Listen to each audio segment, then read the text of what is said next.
My name's Captain David DeSoucy, U.S. Army retired from Special Forces and 101st Airborne, Vietnam. I started my career when I was 17 years old and entered the Army early with my mother and parents' permission. Attended basic training at Fort Bliss, Texas, AIT Infantry at Fort Ord, California, and of course Airborne School at Fort Benning, Georgia, whereupon I was assigned to the 101st Airborne Division at Fort Campbell, Kentucky. Upon my arrival, I was selected with a number of other people to receive an orientation on becoming medics.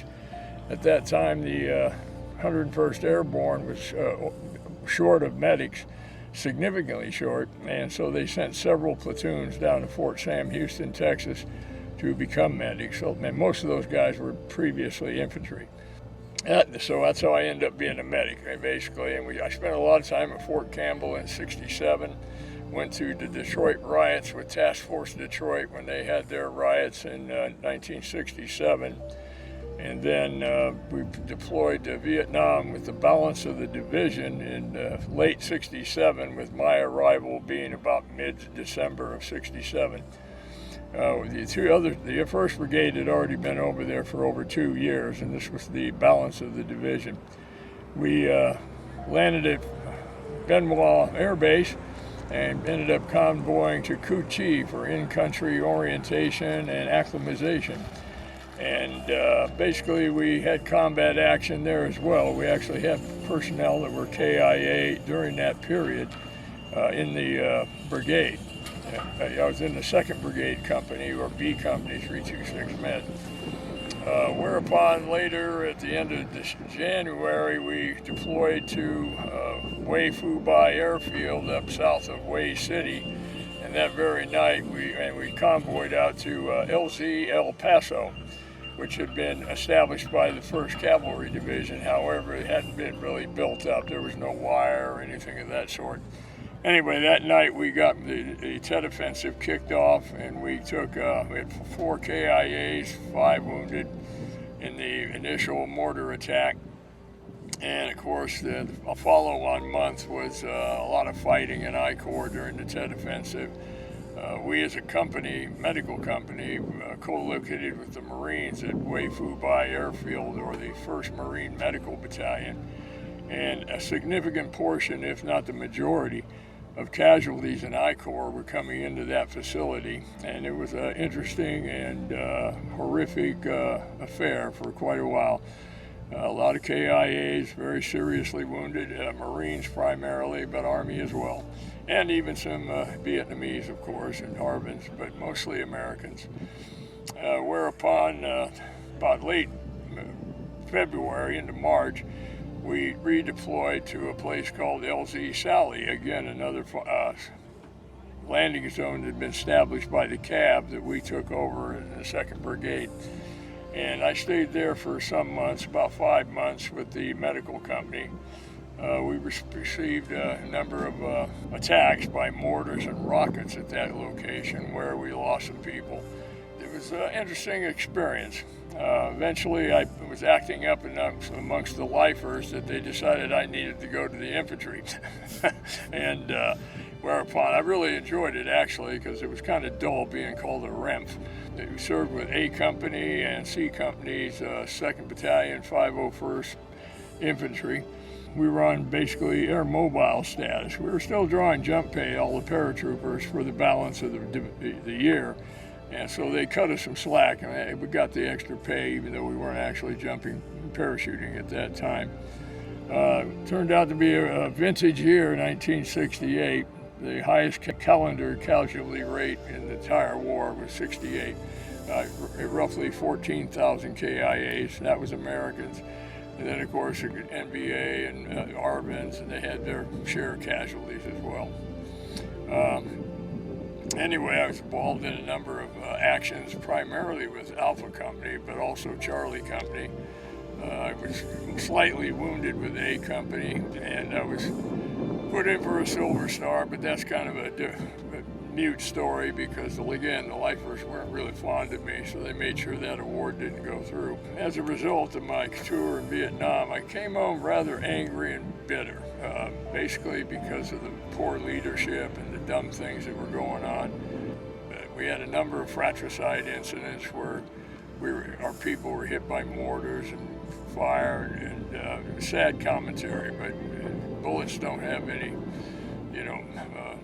conscience, and they go wherever they're fired. And so it was a messy year. Came home from Vietnam, again, very angry and disillusioned and so forth. Kind of ran with a bad crowd when I got back, because I was only 19 years old when I got out, turned 20 a month or so later. The cops got a hold of me a few times and got my attention, and I realized I better clean up my act before I end up in prison or dead. And in the process, I accepted Jesus Christ as my Savior, and was born again, although raised as a Lutheran, and everything started improving. All of a sudden, it seemed like I had an archangel was taking care of me or something.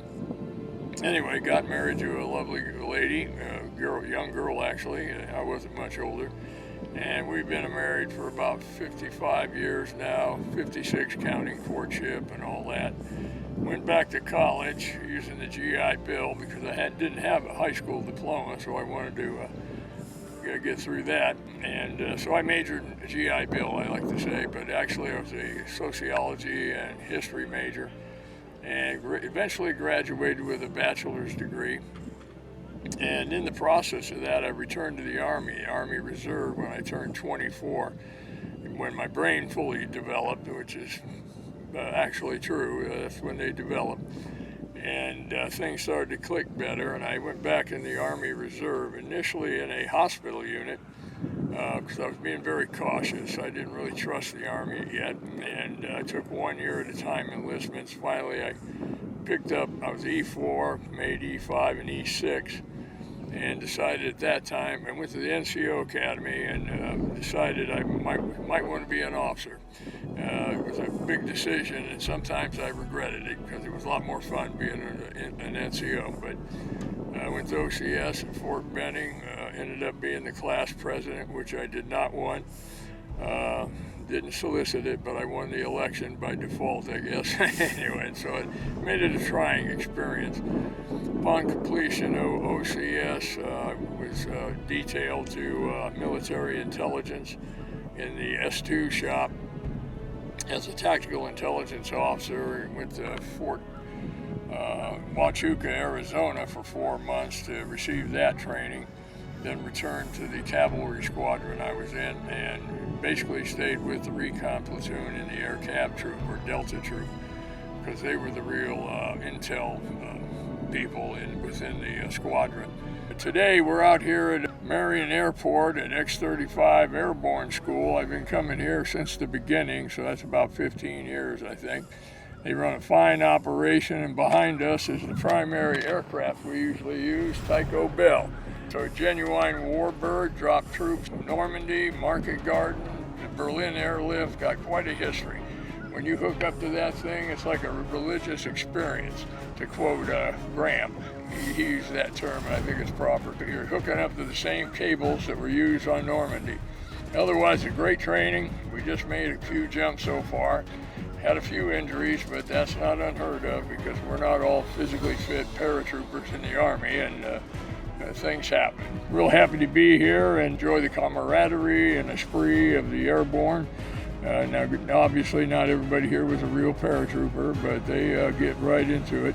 It's a real fun event. I encourage anybody that's interested in jumping to get your butt out here and have that experience.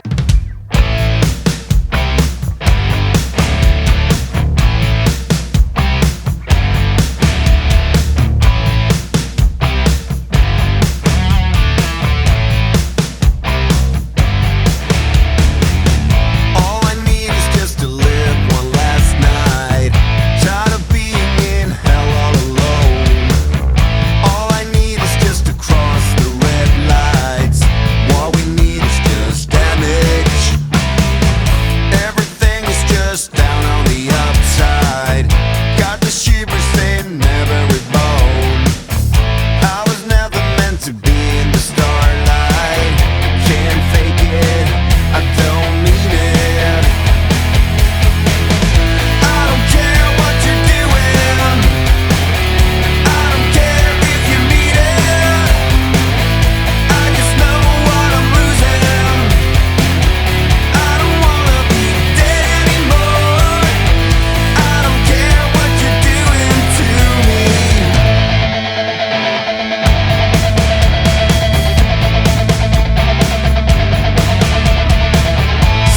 so